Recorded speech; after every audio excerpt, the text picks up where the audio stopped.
Hello students, कैसे हैं आप सभी लोग। आई होप आप सभी लोग अच्छे होंगे। तो स्टूडेंट्स, आज हम बात करने जा रहे हैं डेटा स्ट्रक्चर में। जो हमारा 12th क्लास में पाइथन में डेटा स्ट्रक्चर है, उसमें हम डिस्कस करेंगे आज लीनियर लिस्ट के बारे में कि लीनियर लिस्ट हमारा किस तरीके से अपना जो स्पेसिफिक टास्क है इसको परफॉर्म करता है। तो लीनियर लिस्ट की अगर हम बात करें तो linear list is the data structure that stores element in a sequential order. Data structure के अंदर हम बात करें लीनियर लिस्ट की, तो लीनियर लिस्ट भी एक डेटा को रिप्रेजेंट करने का तरीका है जिसको हम सिक्वेंशियल ऑर्डर में रिप्रेजेंट करते हैं, यानी कि वन आफ्टर द एनदर। जैसे कि वन आफ्टर द एनदर का मतलब समझें हम, जैसे कि क्यू होती है बच्चों की, ठीक है, असेंबली के टाइम पर क्यू लगती है तो one after the another students खड़े होते हैं। तो this is a sequential order. Stack of books, ठीक, coaches of the train, rail के डिब्बे आपस में एक दूसरे से जुड़े होते हैं, ठीक है। तो यह सब हमारे एग्जांपल होते हैं सिक्वेंशियल ऑर्डर के हमारे जनरल लाइफ में। सो अगर हम बात करें, linear list are use to store and access data efficiently. Linear list का जो यूज़ होता है वो डेटा को स्टोर करने के लिए और उस स्टोर डेटा को एक्सेस करने के लिए एफिशिएंट मैनर में हम यूज़ करते हैं लीनियर लिस्ट का। अब what are the operations which are performed on linear list, यानी कि ऐसे कौन कौन से ऑपरेशंस हैं जिसको हम लीनियर लिस्ट पर परफॉर्म करते हैं। तो first one is insertion, next one is deletion and the last one is traversal. तो स्टूडेंट्स, जैसा कि इंसर्शन में होता है हमारा कि हम पर्टिकुलर लिस्ट में किसी भी न्यू आइटम को ऐड करते हैं तो उसको हम इंसर्शन बोलते हैं, और उस पर्टिकुलर लिस्ट में से किसी भी एग्जिस्टिंग आइटम को जब हम डिलीट करते हैं, ठीक है, रिमूव करते हैं, तो उसको हम डिलीशन बोलते हैं। ट्रैवर्सल का क्या मतलब होता है? Moving through the list one element at a time, यानी कि कम से कम एक नोड पर ज़रूर जाना। हर एक नोड पर, सपोज कीजिए 4 नोड्स हैं तो वह 4 नोड्स पर ट्रैवर्स करना है, ठीक है।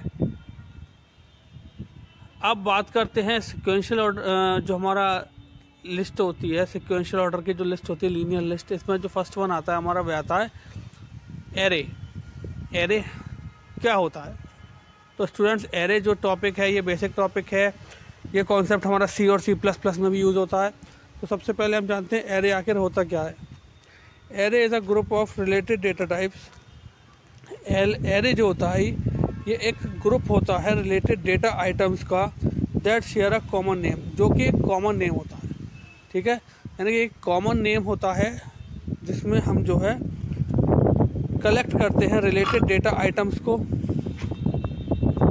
दिस एरे में contain the days of the week. इस एरे के अंदर हम डेज ऑफ द वीक ले सकते हैं, मंथ्स ऑफ द ईयर ले सकते हैं, ठीक है, या फिर किसी भी पर्टिकुलर एम्प्लॉय नंबर ले सकते हैं, स्टूडेंट रोल नंबर ले सकते हैं। ये सब रिलेटेड इन्फॉर्मेशन हम ले सकते हैं with in a single entity. तो स्टूडेंट डिक्लेरेशन कैसे करते हैं इसका? तो डिक्लेरेशन इसका होता है कि जो भी पर्टिकुलर एंटिटी यूज़ करते हैं उससे पहले हम क्या लिखते हैं, उस पर्टिकुलर एंटिटी का डेटा टाइप, यानी किस टाइप का हम डेटा ले रहे हैं। देन उसके बाद उस एरे का नेम, जैसे सपोज किसी इंट स्टूडेंट, ठीक है, इस तरीके से। देन उसका साइज़, हम उस पर्टिकुलर जो एंटिटी है उसमें कितने आइटम्स को ऐड कराना चाह रहे हैं, तो वह साइज़ यहाँ पर हमें स्पेसिफाई करना पड़ेगा।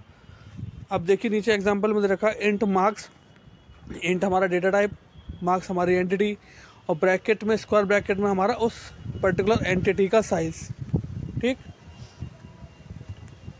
अब यहाँ पर दे रखा है कि आपने देख रखे होगा कि जो एबव डिक्लेरेशन है वह डिक्लेयर कर रहा है एरे को, जो कि मार्क्स नेम से है, और उसको डेटा टाइप जो है वह इंट है, जो कि अपने अंदर 50 एलिमेंट्स को स्टोर कर सकता है। साइज़ कितना ले रखा है? 50 ना, तो अपने अंदर 50 एलिमेंट्स को स्टोर कर सकता है, ओके। नेक्स्ट हम बात करेंगे अब इंसर्शन ऑफ एरे की। तो आपको बताया कि मैंने कि सिक्वेंशियल ऑर्डर होता है। अब देखिए आप यहाँ पर 5 बॉक्सेस हैं जिसकी हमने इंडेक्सिंग की हुई है। एरे में इंडेक्सिंग जो होती है वह 0 से शुरू होती है, तो A0, A1, A2, A3, A4 इस तरीके से हमारी इंडेक्सिंग हो रखी है। अब फिलहाल ये एम्प्टी अरे है, इसमें हमें एलिमेंट्स को इंसर्ट कराना है, यानी कि इंसर्शन ऑपरेशन परफॉर्म कराना है। तो फर्स्ट वन हम क्या करेंगे, एक एरे क्रिएट किया हमने जिसका साइज़ लिया हमने 5, यानी कि इसमें टोटल नंबर ऑफ एलिमेंट्स कितने एंटर होंगे 5। देन उसके बाद initial variable for index i20। अब हमने एक वेरिएबल लिया इंडेक्स के लिए और उस वेरिएबल की जो इनिशियल वैल्यू है वो हमने क्या ले ली 0। अब repeat step 4 and 5 until end of array. अब स्टेप्स 4 एंड 5 को जब तक रिपीट करते रहना है जब तक कि आई जो है वह एंड ऑफ एरे तक ना पहुंच जाए, यानी कि आई जो है जैसे ही हमारा आई लेस देन 5 तक पहुंचा तो वहाँ पर लूप टर्मिनेट कर जाएगा और बाहर आ जाएंगे। ओके, अब 4 और 5 क्या है, enter element at the ith index. अब स्टूडेंट्स पहले हम चले, आई की वैल्यू 0, ठीक है, आई की वैल्यू 0। अब आई की वैल्यू जब हमारे पास 0 है तो हमने ith इंडेक्स पे उसको एंटर करा दिया। अब ith इंडेक्स पे एंटर कराने के बाद हमने क्या करा, इंक्रीमेंट द वैल्यू ऑफ आई की वैल्यू में इंक्रीमेंट किया, आई की वैल्यू को 2, जो कि फिर से क्या है आई लेस देन 5 है। अब हमने सेकंड इंडेक्स पे जो है एलिमेंट को इंसर्ट करा दिया। अब वैल्यू क्या हो गई हमारी 3। इस तरीके से 1 बाई 1 हम इंसर्ट कराते चले जाएंगे, ठीक है, ध्यान से समझिएगा। 1 बाई 1 हम इसी तरीके से इंसर्ट कराते चले जाएंगे। और जब एट लास्ट में हमारा 4th इंडेक्स वैल्यू जब 4th होगी, इंडेक्स वैल्यू क्या हो गई 4th, इंक्रीमेंट हुआ 4 की, इंक्रीमेंट होकर क्या हो गया 5 is less than 5, condition false, loop terminate, loop से बाहर, और हमने at the last of the array element insert करा दिया। ओके, अब यहाँ पर कुछ इंपॉर्टेंट पॉइंट के बारे में समझते हैं अबाउट अरे। तो स्टूडेंट्स यहाँ पर जो अभी हमने समझा कि सपोज़ कीजिए एरे में टोटल ब्लॉक्स जो हैं 4 हैं या 5 हैं, ठीक है, और एलिमेंट्स उसमें इंसर्ट कितने हैं ओनली 3, यानी कि 5 कमरे हैं, 3 कमरे भरे हुए हैं, ठीक है। अब जो फर्स्ट रूम होगा जिसकी इंडेक्स वैल्यू क्या है 0, उसे हम क्या बोलेंगे लोअर बाउंड। और जो हमारा लास्ट रूम होगा फील्ड 3, यानी कि 0 1 2 जिसकी इंडेक्स वैल्यू हो गई वह क्या होगा हमारा यूबी, यानी कि अपर बाउंड। ओके, तो यही चीज़ समझाना था क्योंकि ये नेक्स्ट हमारी जो डिलीशन इन अरे है उसमें यूज़ होना है। अब यहाँ पर समझें आप, यूबी क्या माना था हमने, जो इनिशियल वैल्यू है अपर बाउंड, जो लास्ट वैल्यू है यूबी, ठीक है। अब अगर यूबी की वैल्यू 0 है, अगर यूबी की वैल्यू हमारी 0 है तो यहाँ पर यूबी की हमारा ये क्या हो जाएगा अंडरफ्लो, यानी कि जब यूबी ही नहीं है तो उसमें हमें आइटम इंसर्ट कराने हैं। अदरवाइज लेट के इज इक्वल्स टू LB। अब हमने क्या करा, के को LB मान लिया, के को LB मान लिया। यहाँ पर LB की वैल्यू क्या हमारी A0, ठीक है, तो के की वैल्यू क्या हो गई 0। अब रिपीट स्टेप 4, अब के इज़ लेस देन यूबी। अब के की क्या वैल्यू है 0 is less then 2, condition satisfied, आगे बढ़े। अब के की क्या वैल्यू है 0 और k + 1 क्या हो गया 1, यानी कि A0 जो है वो A1 से रिप्लेस कर जाएगा, यानी कि A1 की जो वैल्यू है वह A0 की जगह पहुंच जाएगी और A0 अब की वैल्यू वहाँ से हट जाएगी, यानी कि वह एलिमेंट डिलीट हो गया, ठीक है। अब ये इधर आ गया।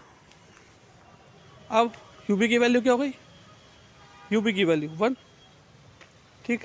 अब यूबी की वैल्यू 1 हो गई। अब आगे बढ़े, 1 इज़ लेस देन, और हमारी LB की क्या वैल्यू है 0, 1 is less than 0, condition false, आ गए हम बाहर, ठीक है।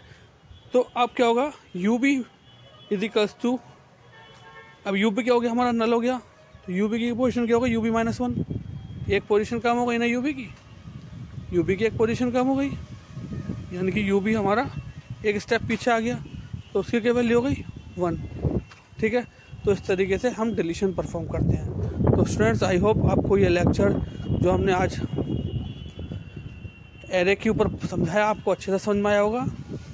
तो आज के लिए thank you very much, have a nice day.